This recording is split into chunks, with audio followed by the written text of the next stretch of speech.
Dale static, nagbabalik. Ang sarap talagang bumiyahe, no?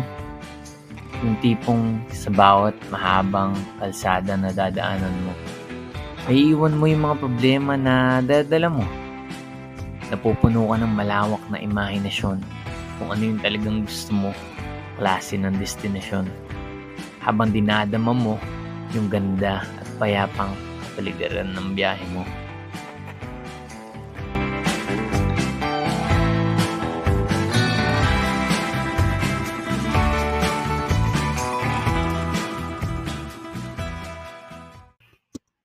Dumaan muna kami sa mga relatives nila Bea na may farm dito sa Zambales na sila Tito Chacha at Tita Joanne.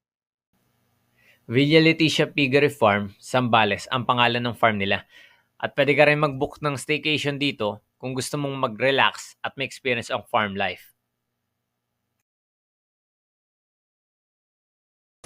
So guys, dito kami sa Villa Leticia Farm. So, ayun si Bea. Nakakainis na. Ang tagal, oh. Hello po! Dito napadaan lang kami.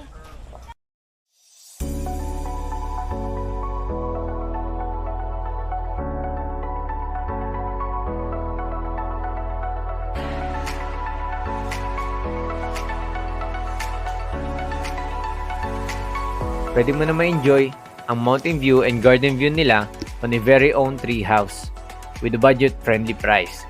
Meron din silang very aesthetic shower at open kitchen area and barbecue grill kung saan pwede kang magluto ng mga baon mong pagkain. Sa gabi, ay pwede kang mag-bonfire dito habang nakipagkwentuhan kasama ang pamilya o kabarkada mo. Safety ng sasakyan nyo dahil ang parking area nila ay nasa loob mismo ng farm. Wala silang TV at Wi-Fi para mas enjoy mo ang tunay na experience ng farm life. Pero huwag ka mag-alala dahil may signal ang area nila. Ilalagay ko na lang ang link sa description box kung saan ka pwede mag-book sa kanila. 10:28. 10 a.m. na. So, nagpagising lang kami dito sa Villa Leticia. So, ito si JC, nagbubukas siya ng gate. Okay. Try lang natin siyang iwan ng konti. JC! Bye-bye! No.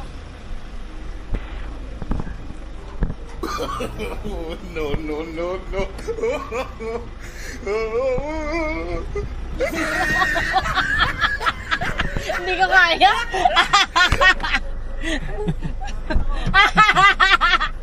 Kawawa. Kawawa naman. Sasabitan na, no? Ito na yung stick, B? May floater dito. May floater. Ayun, papunta kami ngayon sa falls. Nakalimutan kong pangalan. Later on, i-check natin. So, Wala mo kung nasan yung isang kalabaw nila. saan? Ooh! Swimming, oh. Isang kalabaw, guys. So, kita nyo ba? Nagpapalamig muna siya. Ang galing. So, ito sasakyan natin. Ang fee ay 150 papunta, 150 pabalik. Pero dahil hindi na kami magpapahintay, 150 lang yung binayad namin. Nuts. Ay, puti ka. Hinabidyohan. Okay na, ito kaya. Upo lang kami dito. Oh, amazing. Urong ka ito. Ay, buksan mo.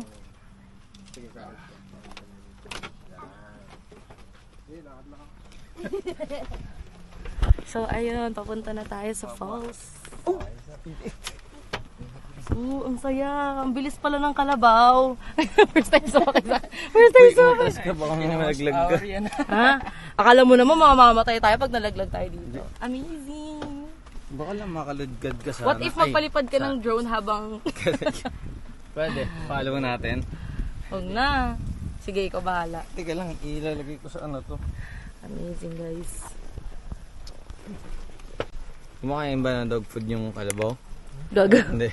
Ibigyan ko sana ng treats. Parang ang sarap pag ano doon, maglakad-lakad doon. Pang Teletubbies talaga yung datingan niya. No. Right, ewan. Gusto mo?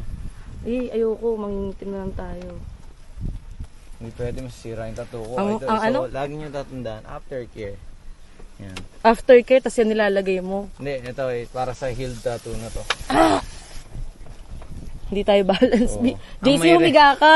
Ang may recommend pa rin ng tattoo shop is yung ginagamit nilang glide while tattooing. Pero dahil healed na yung mga tattoo, pwede na rin yung sunblock. Kahit old tattoo nasisira. direct Naririnig ko sunlight. na agad yung false. Kahit etong gulong yun.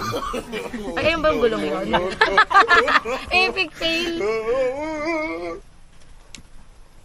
Mistiso eh yung Di ba talaga? kalabaw niya. Tingnan mo. Mistiso. Ang galing. Tapos, ang ganun sila mag-swimming sa tubig. Sa tubig. Malamang, alam mo Submerge ng buo, no? Ang galing nila. Binubuhat daw kasi nila kuya pag ano. Pag ayaw na umahon, sasabi, Yun yung mga gusto ko yung... Ngayon gusto ko yung naanuhan tayo ng mga...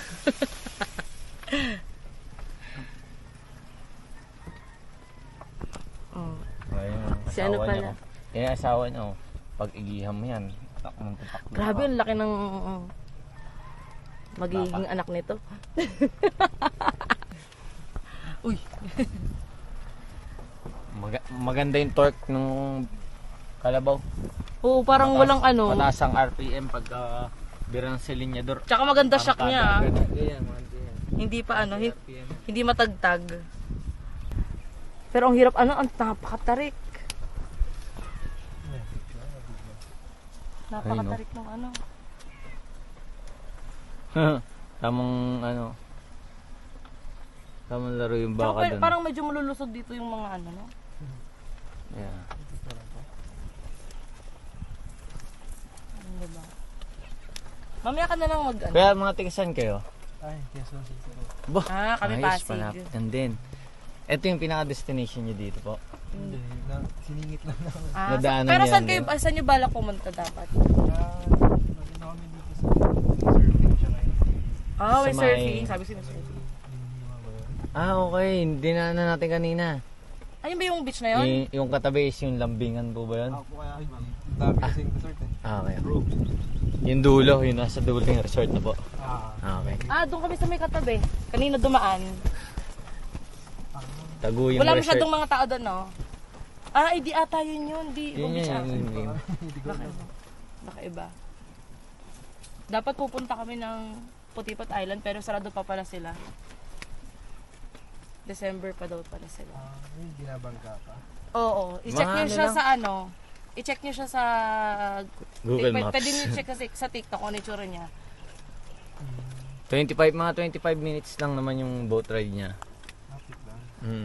Napuntahan na kasi niya daw. Sarado pa. Nagsarado. Nagsara. Ang dinidevelop uli. Dati kasi wala talagang establishment dun. Way back 2017 yung huling punta. Oh, umuusok na. Usok? Medyo overheating na. Baka pwede lagyan ng ano yan. Coolant. Usok ba talaga yun? Di? O alikabok? May kabok. Grabe, nakasalamin kasi ito. Uy, parang meron tayo pugad ng bubuyo.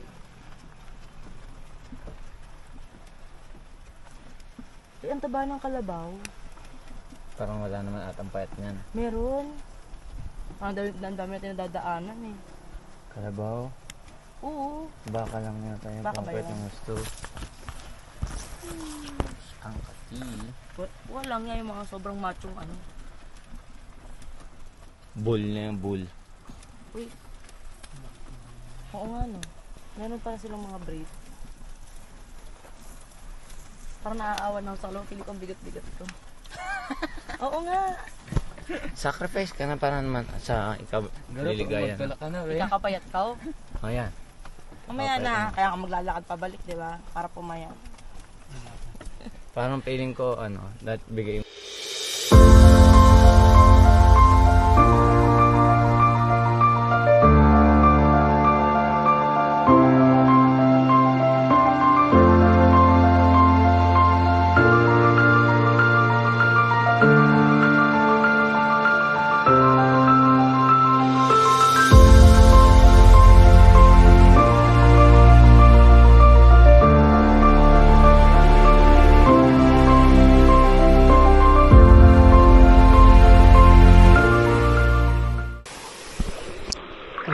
ang ganda. Wala makita.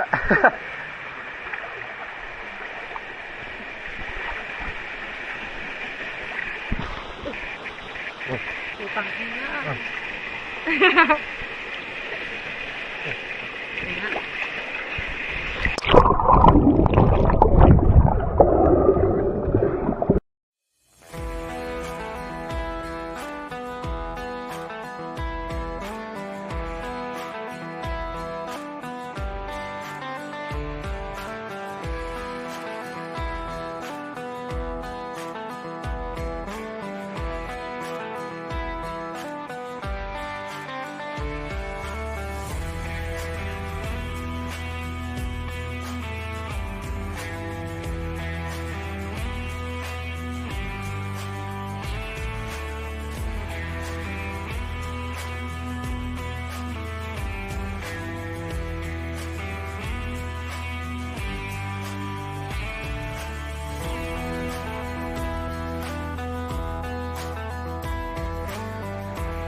May sumasakay po ba sa ibabaw na yun? Ay, Shakil. Dito ka, mami, huwag ka sa likod. Na-amaze ako. Ganito ba talaga? Hi. Mga payat ba talaga? Mataba na sila. May mga payat naman po, may mga. May payat ba talaga? Ayan, payat na yan eh, di ba? Ano to, no? Ito ba yung nakalublob kanina? Hindi. Opo, ma'am. Ay, ikaw yung nakalublob kanina! Payat na siya, di ba? Kasi hindi siya ginagamit pang araro. Tsaka malinis. Uy, Shakil, parehas kayo ni ate mo, Bea. May septum piercing. Oo, parehas kayo. Oo, may butas sa ilong. Oo. Alam, cute niya.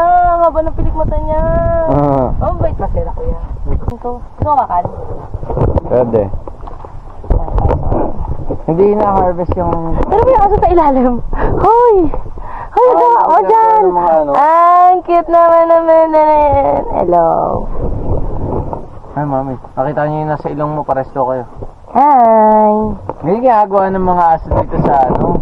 Pag sa Sambales. Pag territory. Ano sa likod? Di ba? Kabayo yun.